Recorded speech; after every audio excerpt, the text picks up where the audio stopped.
লা হাওলা ওয়ালা কুওয়াতা। এই জন্য আল্লাহর হাবিব বলেন, কোন মানুষ যদি প্রতিদিন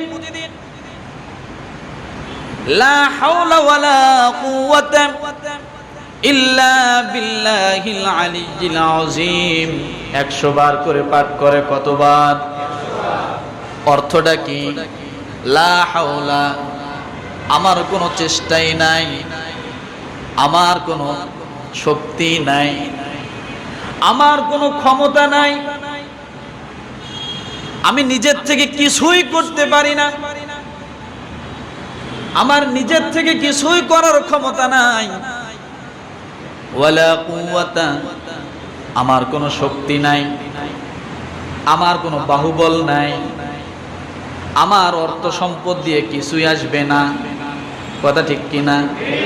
ইল্লা বিল্লাহ, আল্লাহর সাহায্য ছাড়া, কথা ঠিক কিনা?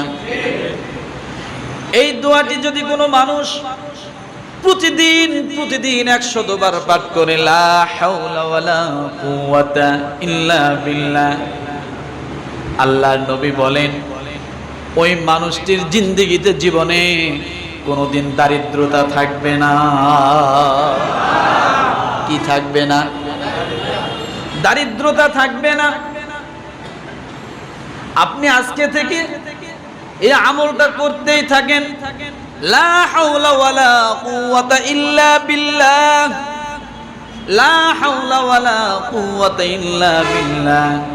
আপনি রাস্তায় হাঁটেন, লা হাওলা ওয়ালা কুওয়াতা ইল্লা বিল্লাহ পড়েন। আপনি অফিসে যাচ্ছেন, পথের মাঝে পড়েন। অবসর পেয়েছেন, পড়তে থাকেন। আপনি দোকানে বসে আছেন, পড়তে থাকেন। আল্লাহর নবীর আরেকটি হাদিস, লা হাওলা ওয়ালা কুওয়াতা ইল্লা বিল্লাহ সম্পর্কে আরেকটা হাদিস, কোন মানুষ যদি লা হাওলা ওয়ালা কুওয়াতা ইল্লা বিল্লাহ প্রতিদিন পাঠ করে, আল্লাহ রাব্বুল আলামিন, হাদিস লা হাওলা ওয়ালা কুওয়াতা ইল্লা বিল্লাহ সম্পর্কে আরেকটা হাদিস, কোন মানুষ যদি লা হাওলা ওয়ালা কুওয়াতা ইল্লা বিল্লাহ প্রতিদিন পাঠ করে, আল্লাহ রাব্বুল আলামিন 99 প্রকার রোগ থেকে আল্লাহ বান্দাকে হেফাজত করে দেয়। কতটা রোগ? এই রোগের কোনো ব্যাখ্যা নাই। আল্লাহ এমন কিছু রোগ সৃষ্টি করেছেন দুনিয়ার মানুষ এখনো জানে না। আগামী দিনের রোগ, বর্তমান রোগ, যত সমস্যা আছে আল্লাহ তাআলা এই দোয়ার বরকতে মাফ করে দেন। আল্লাহ নবী জনাবে মুহাম্মদুর রাসূলুল্লাহ সাল্লাল্লাহু আলাইহি ওয়াসাল্লাম একজন সাহাবীকে বর্ণনা করে বলেন, ও আমার সাহাবী, তুমি কি জানো কোন মানুষ যদি লা হাওলা ওয়ালা কুওয়াতা ইল্লা বিল্লাহ পাঠ করে, আমার আল্লাহ তাআলা তার জন্য জান্নাতের মধ্যে বিশাল এক বালাখানা নির্মাণ করে দেয়। ওয়া ইযা সালাকা ইবাদি আন্নী ফাইন্নী করিব, এই আয়াতের তাফসীর ইবনে কাসিরে পড়ে দেখেন, বিশাল বিস্তারিত আলোচনাগুলো আসছে। এই লা হাওলা ওয়ালা কুওয়াতা ইল্লা বিল্লাহ সম্পর্কে অনেকগুলো হাদিস নিয়ে আসা হয়েছে।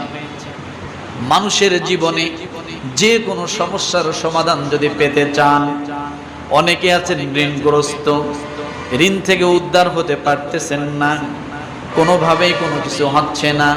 আপনি আজকে থেকে খাঁটি বিশ্বাস নিয়ে আল্লাহ পাকের উপরে ভরসা করে আমলটা করতে থাকেন, আমার আল্লাহ তাআলা সহজ করে দিবেন। একজন সাহাবী আল্লাহর নবীর কাছে এসে বললেন, ইয়া রাসূলুল্লাহ, আজকে সারা দিন হয়ে যায়, আমি আমার ছেলেটাকে খুঁজে পাচ্ছি না, ছেলেটা হারিয়ে গেছে। ভালো করে মনোযোগ দেন, আমার ছেলেটা হারিয়ে গেছে। আল্লাহর নবী বলেন, তোমার ছেলে হারিয়ে গেছে? বলে, জি ইয়া রাসূলুল্লাহ। রাসূল সাল্লাল্লাহু আলাইহি ওয়াসাল্লাম তাকে 3টা উপদেশ দিলেন। কয়টা? জোরে বলেন, আরো জোরে। 3টি উপদেশ দিলেন। 1 নাম্বার উপদেশ হলো, সাহাবী, তোমার সন্তান হারিয়ে গেছে, তুমি আল্লাহ পাকের উপর ভয় করো, কি করতে বলেছেন? আল্লাহকে ভয় করতে বলেছেন।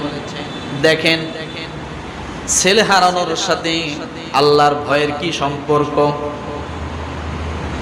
দ্বিতীয় কথা বললেন, ও সাহাবী তোমার ছেলে হারিয়েছে, وَمَن يَتَوَكَّلْ عَلَى اللَّهِ فَهُوَ حَسْبُهُ, তুমি আল্লাহর উপর